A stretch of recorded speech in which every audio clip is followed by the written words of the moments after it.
Assalamualaikum warahmatullahi wabarakatuh. Waalaikumsalam warahmatullahi wabarakatuh. Selamat datang di podcast Kanwil DJP Kepulauan Riau, kawan pajak sekalian. Perkenalkan, saya Muhammad Maidin. Saya tidak sendiri. Saya penyuluh pajak di Kanwil DJP Kepulauan Riau ditemani dengan Bang Irfan. Salam kenal, kawan pajak. Saya Irfanuddin Shah, penyuluh di Kanwil Kepri. Baik. Sebelumnya kita pantun dulu nih Bang ya. Oke, silakan. Mentari terbit membawa harapan. Langit cerah, penuh semangat pagi. Selamat datang kami ucapkan dalam podcast kami hari ini. Asik. Sangat harum bunga di taman. Cakep. Banyak bunga, aneka rupa. Artinya, Apa kabar kawan pajak sekalian? Sudah lama kita tidak berjumpa. Yeah. cakep kali. Cakep Bang ya. pantunnya nih. Baik kawan pajak sekalian, pada kesempatan kali ini kita akan membahas apa ini Bang? Kita akan membahas Per 11 ya Bang ya. Per 11 PJ 2025, di mana Per 11 ini kawan pajak adalah ketentuan pelaporan PPh, PPN, PPNBM, dan Bea Materai dalam rangka pelaksanaan sistem inti administrasi perpajakan sebagaimana yang kita terapkan di dalam Kortex gitu ya Bang ya. Betul Bang. Tapi khusus kali ini kawan pajak kita tidak akan membahas secara keseluruhan nih Bang. Kita Terlalu banyak, hanya Bang. khusus akan membahas klaster PPN ya kawan pajak. Jadi Bang Irfan mungkin bisa disampaikan nih Bang Irfan ya sebagai awalnya nih biar kawan pajak mengerti nih ya tentang Per 11 ini. Sebenarnya Per 11 ini apa sih Bang yang diatur di dalam Per 11 ini Bang? Oke, makasih Bang. Per 11 2025 ini berlaku sejak tanggal 22 Mei 2025 Bang. Jadi aturan ini meliputi hampir keseluruhan jenis pajak. Per 11 ini terdiri dari 1159 halaman. Wah. Jadi cukup banyak Bang. Cukup banyak ya kawan pajak sekali ya, Bang. banyak sekali ya. Iya.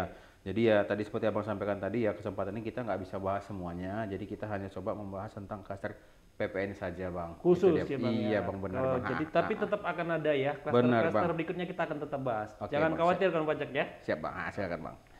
Jadi sebagai pertanyaan awal ini Bang, kawan pajak pasti penasaran ya kan Bang, apa sih yang dirubah dalam Per 11 ini khususnya di klaster pajak pertambahan nilai ini Bang? Oke Bang, pertanyaan yang sangat-sangat mendasar. Jadi yang menjadi pokok perubahan Per 11 PJ 2020 ini ada 12 item ya Bang, khusus untuk klaster PPN. Yang pertama itu adalah aplikasi yang digunakan. Yang kedua, syarat PKP dapat membuat e-faktur. Yang ketiga, alamat tempat kegiatan usaha. Yang keempat itu kode transaksi. Kelima, kode status. Keenam, nomor seri faktur pajak. Ketujuh, batas waktu unggah atau upload e-faktur. Kedelapan, PKP toko retail. Kesembilan, pemberitahuan ekspor BKTB atau JKP. Kemudian ke-10 itu kesalahan pengisian identitas pembeli. Kemudian ke-11 itu adalah faktur pajak pengganti pasca notariatur atau pembatalan dan nanti ketentuan peralihan. Itu Bang. Jadi ada 12 item perubahannya 12 untuk item PPN ini, Bang. perubahan terkait dengan PPN ya Bang ya. Bener, Berarti Bang. kawan pajak nih harus menyimak benar-benar nih Bang ya. Karena ini penting ya kawan pajak. Jadi menarik sekali nih. Per 11 ini merupakan jawaban ya Bang ya. Bisa Benar. jadi jawaban atas pertanyaan beberapa wajib pajak kita selama ini ya Bang.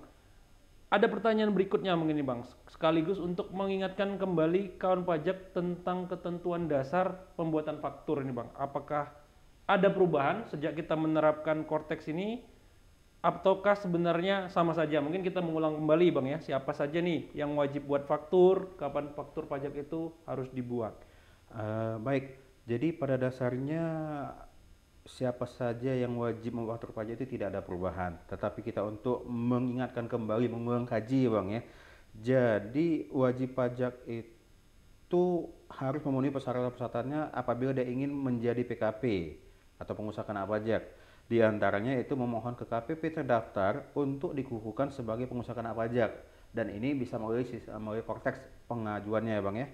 Kemudian, kapan sih faktur pajak itu harus dibuat?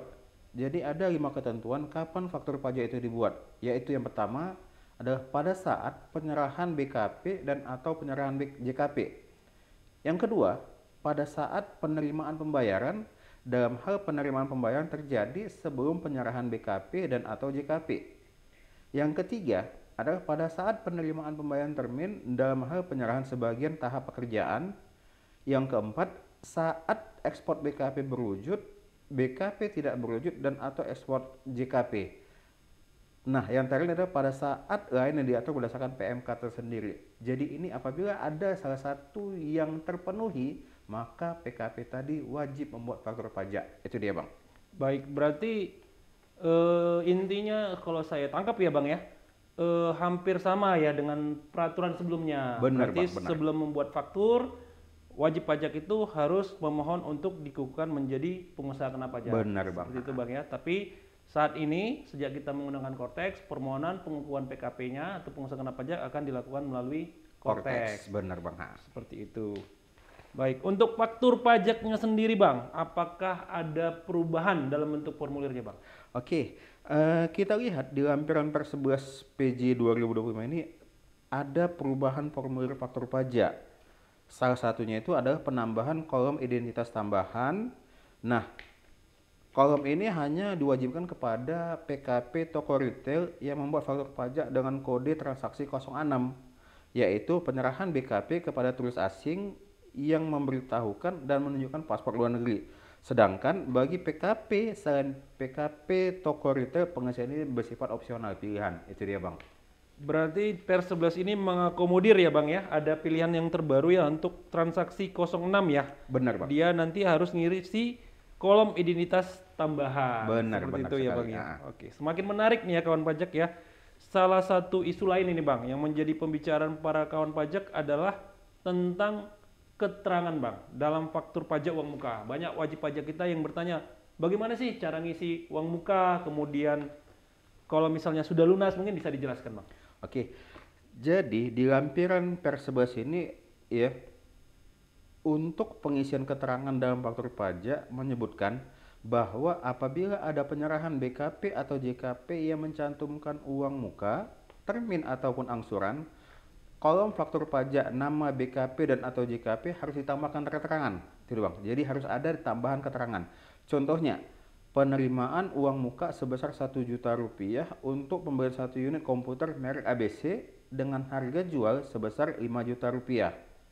Pada kolom nama BKP dan atau JKP tersebut diisi dengan uang muka sebesar 1 juta rupiah untuk pembelian komputer merek ABC dengan harga jual sebesar 5 juta rupiah. Jadi itu untuk yang uang muka tadi. Kemudian pada saat dibuat faktur pajak pelunasan atas pembelian komputer tadi itu, maka di kolom BKP dan atau JKP harus diisi dengan keterangan pelunasan. Contohnya, pelunasan sebesar 4 juta rupiah untuk pembelian komputer merek ABC dengan harga jual sebesar 5 juta rupiah. Nah, di Cortex ini ya, faktur pajak uang muka maupun pelunasan itu terintegrasi jika keduanya dibuat di Cortex, Bang. Nah, faktur pajak uang muka ini dibuat pada saat menerima pembayaran uang muka atau termin atau atas transaksi tahapan pekerjaan. PKP dapat mencentang checkbox pada uang muka pada saat pembuatan faktur pajak uang muka di Cortex tersebut. Dan pada saat pelunasan, centang kembali kontak pelunasan dan masukkan nomor faktur uang muka pertama tadi. Itu dia mekanismenya, Bang. Baik, berarti seperti itu ya Bang ya. Nanti dia akan terintegrasi ya. Betul Jadi, sekali. kawan pajak tidak perlu khawatir kalau misalnya dia sama-sama menggunakan Cortex ya pada saat pembayaran uang muka dan kemudian saat pelunasan dia nanti akan terintegrasi, akan nyambung seperti itu Bang Benar ya. sekali, Bang. Tapi jangan lupa ya Bang ya, tetap tadi keterangan harus Input. disampaikan bahwa ini adalah pembayaran uang muka untuk pembelian ini dengan harga jual seperti ini. Betul gitu sekali. ya Bang ya. Detail, Bang, harus Detail ya, Iya. harus detail ya. Seperti itu kawan pajak. Kemudian bagaimana dengan ini Bang? Kalau misalnya ada pembulatan untuk jumlah DPP, PPN dan PPNBM. Oke, baik, Bang. Di peraturan sebelumnya itu di Per 29 tahun 2015, besaran rupiah PPN atau PPN dan PPNBM itu diberikan dalam rupiah utuh. Ini dengan artian dibuatkan ke bawah tanpa ada koma. Sedangkan di Per 11 ini ya disampaikan bahwasannya untuk pembuatan jumlah DPP, jumlah PPN dan PPNBM itu berlaku ketentuan yang pertama itu kurang dari 0,5, maka bilangan tersebut akan dibuatkan ke bawah. Sedangkan apabila komanya itu sama dengan atau lebih dari 0,50, maka bilangan tersebut dibulatkan ke atas. Contohnya, harga jual sebesar 10.100,49 rupiah. Maka pada kolom DPP tadi itu diisi sebesar 10.100 rupiah. Jadi kita hilangkan 0,49-nya, kita hapuskan. Nah, contoh kedua, apabila harga jualnya sebesar 15.200,50 rupiah, maka pada kolom dasar pengenaan pajak diisi sebesar 15.201 rupiah. Jadi yang 0,50-nya kita genapkan menjadi angka 1 ke atas, pembuatannya ke atas, gitu dia Bang. Berarti patokannya angka 0,5 itu Bang ya? Betul Bang. Apabila lebih kecil kita bulatkan ke bawah, betul. kalau 0,5 ke atas nanti kawan pajak membulatkannya ke atas. Betul menjadi sekali Bang. satu di depannya seperti itu Bang ya? Betul Bang. Oke. Selanjutnya ya kawan pajak, kita bahas tentang kode transaksi Bang. Untuk kode transaksi dalam faktur pajak sendiri, apakah ada perubahan Bang?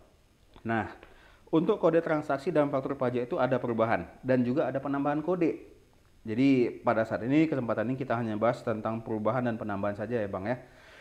Yang pertama itu adalah untuk kode transaksi 03, di mana ya untuk transaksi kode transaksi 03 ini penambahan penyerahan BKP atau JKP kepada yang pertama itu adalah pemungut PPN lainnya selain instansi pemerintah, yang PPN atau PPNBM-nya dipungut oleh pemungut PPN lainnya. Dan yang kedua, pemberi BKP atau penerima JKP termasuk pemungut PPN sebagaimana dimaksud pada huruf A tadi ya, termasuk seluruh PPN dan PP-nya dipungut oleh pihak lain.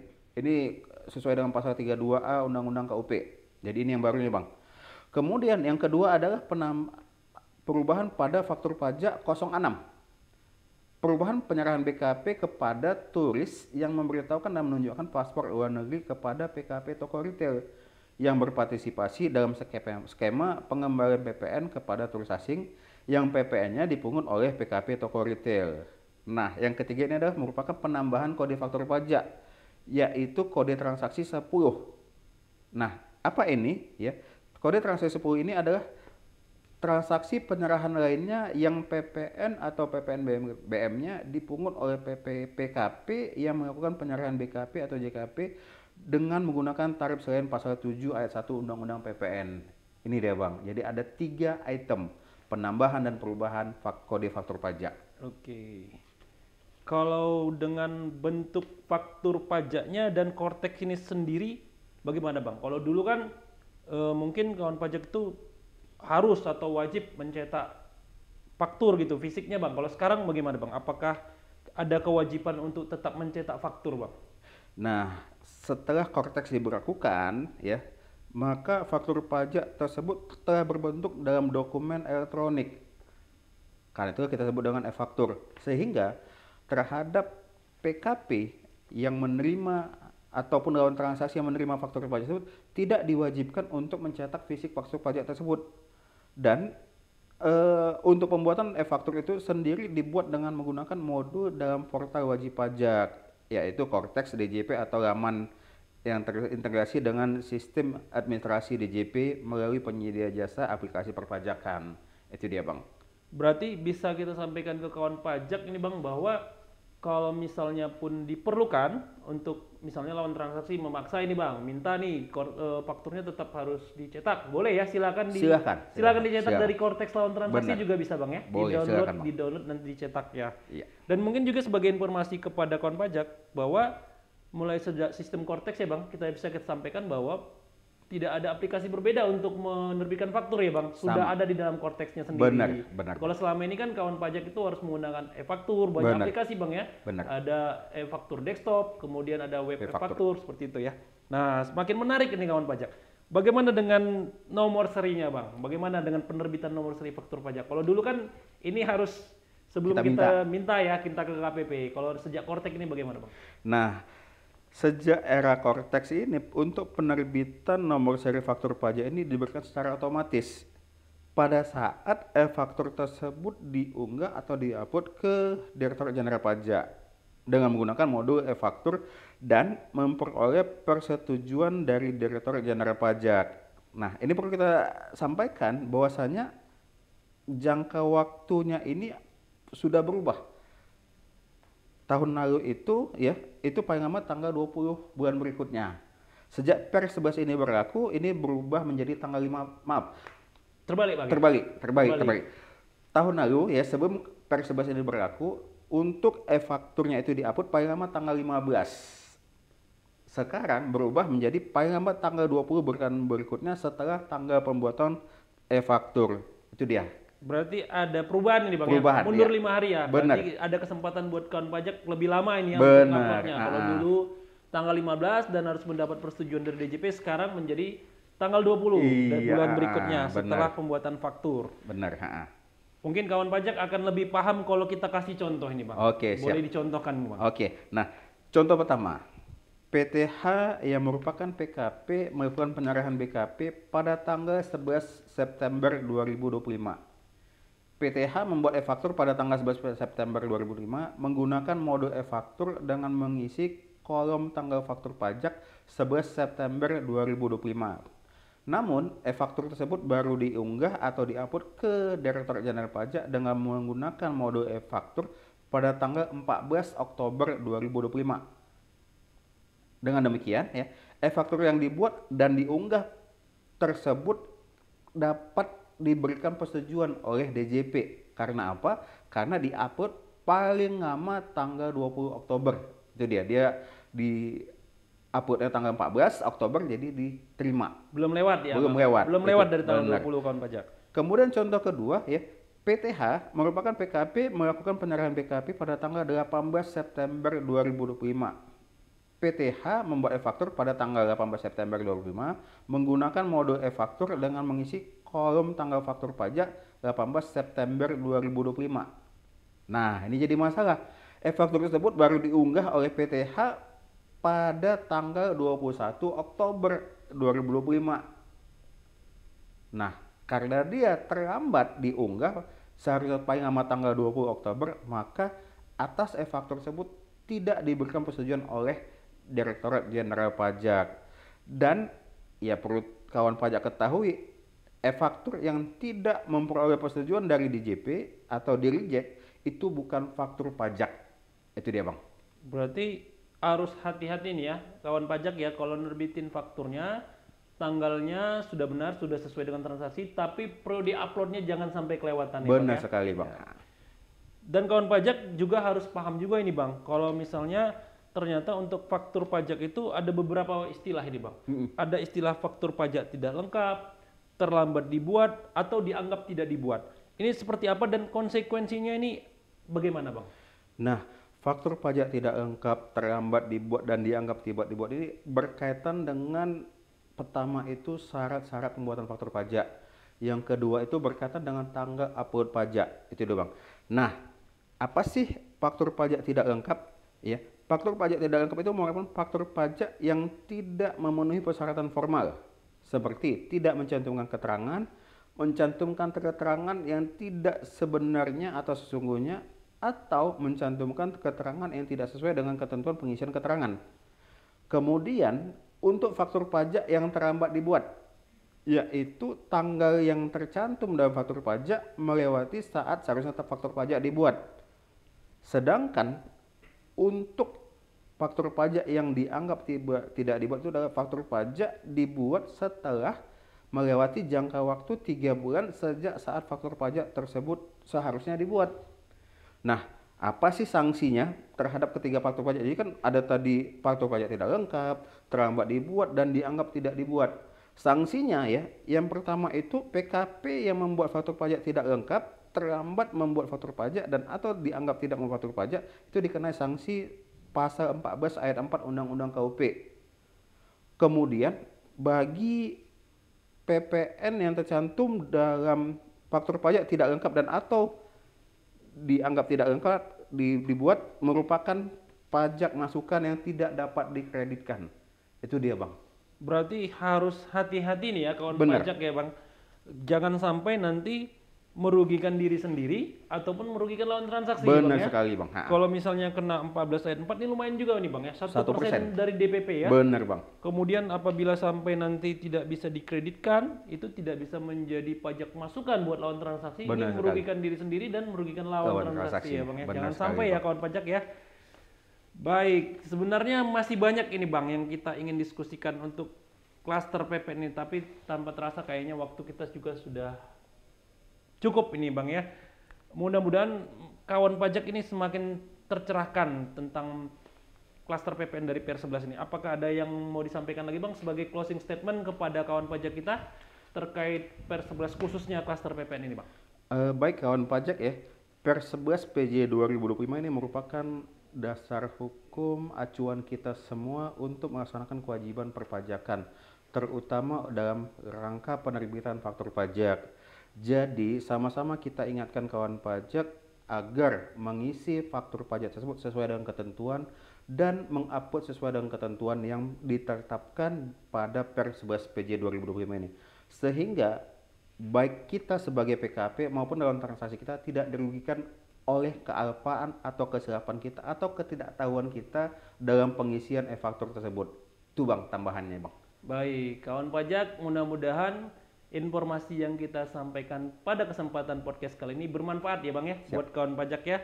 Sampai di sini dulu kawan pajak obrolan kita hari ini. Terima kasih banyak Bang kepada narasumber kita ini, kepada Bang Irfan.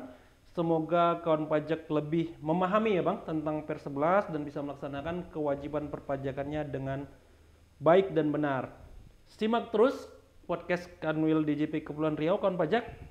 Kita akan tetap memberikan update informasi-informasi tentang peraturan-peraturan terbaru. Kita pantun dulu ini Bang sebagai penutup. Siap. Ke tepi pantai duduk di batu, Asik. melihat ombak datang perlahan. Artinya. Sampai jumpa di lain waktu. Tetap semangat kawan pajak sekalian. Ada lagi nih Bang, ada lagi. Ada lagi kawan pajak. Burung terbang ke ujung rimba, Cakep. hinggap sebentar di pohon waru. Artinya. Sampai jumpa kawan pajak semua. Semoga sehat dan sukses selalu. Sampai ketemu kawan pajak di podcast Kanwil DJP Kepulauan Riau berikutnya. Salam sehat dan selamat beraktivitas kembali. Pajak kuat, APBN sehat, Indonesia sejahtera. Terima kasih kawan pajak. Assalamualaikum warahmatullahi wabarakatuh. Assalamualaikum warahmatullahi wabarakatuh.